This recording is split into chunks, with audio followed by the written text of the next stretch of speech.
¿Y cómo llegamos a eso?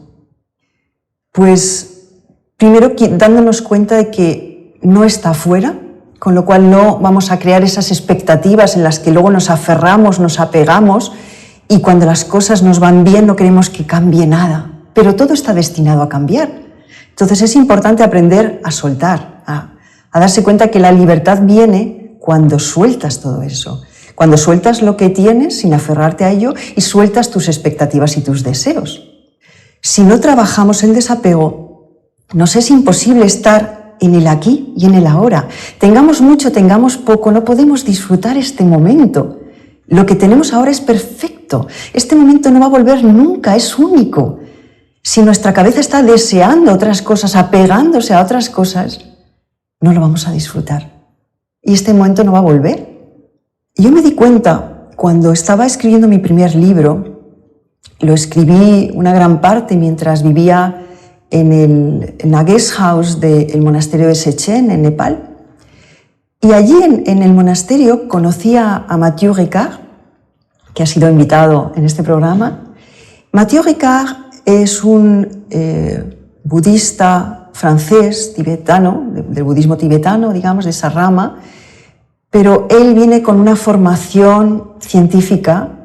Hizo un doctorado en biología molecular en el Institut Pasteur con un premio Nobel y su padre era un gran filósofo de la Real Academia Francesa, su madre una famosa pintora y él estuvo en un ambiente donde siempre estaba en contacto con grandes personas intelectuales, artísticas, pensadores, músicos, muy importantes de la época.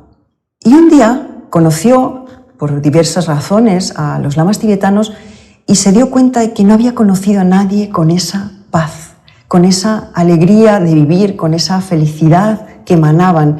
Ni siquiera ninguno de esos personajes y personas que él había conocido en su casa debido a su familia. Y él decidió dejarlo todo y hacerse monje.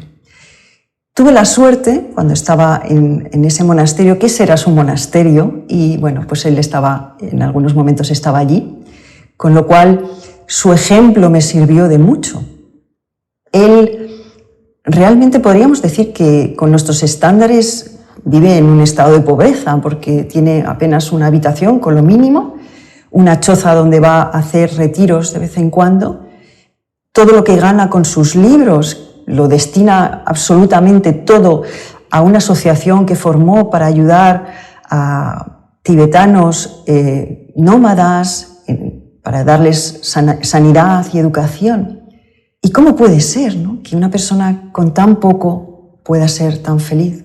Pues no es que yo tuviera solo esa sensación de esa felicidad que él emana, ¿no?, sino que se hizo un estudio en la Universidad de Wisconsin con Richard Davidson durante 12 años y estuvieron estudiando el cerebro de las personas para comprobar si se podía medir la felicidad en el cerebro. Entonces se dieron cuenta de que había unos mínimos, ellos establecieron unos mínimos y unos máximos en función de la activación del neocórtex frontal izquierdo, que se asocia a emociones positivas en comparación con el derecho. Y una de las personas a las que estudiaron fue Matthieu Ricard. Cuando llegó su turno, se quedaron impresionados porque no habían visto a nadie que tuviera unos saltos tan grandes, es decir, que los máximos que habían establecido los superó con creces. Y bueno, los periodistas lo denominaron el hombre más feliz del mundo, algo que a él no le gusta nada que le digan. Y bueno, en algunas de nuestras conversaciones, cuando yo estaba allí, yo le pregunté, ¿qué es lo que hace que puedas tener esta inmensa, inamovible, casi estable paz interior? Y él decía, la clave está en el altruismo. Cuando uno está obsesionado con el yo y lo mío, estamos estresados siempre, estamos siempre con ansiedad, con miedos, y al final terminamos agotados. Entonces, la mejor manera de poder estar en esa paz es no preocuparse tanto con lo mismo. Qué bueno. ¿Qué otros elementos? Has mencionado algunos, ¿no? No sé si hay otros elementos que puedan conformar esa paz interior. Sí, claro, hay más. Hemos hablado del desapego. Yo creo que quizá podemos nombrar la aceptación.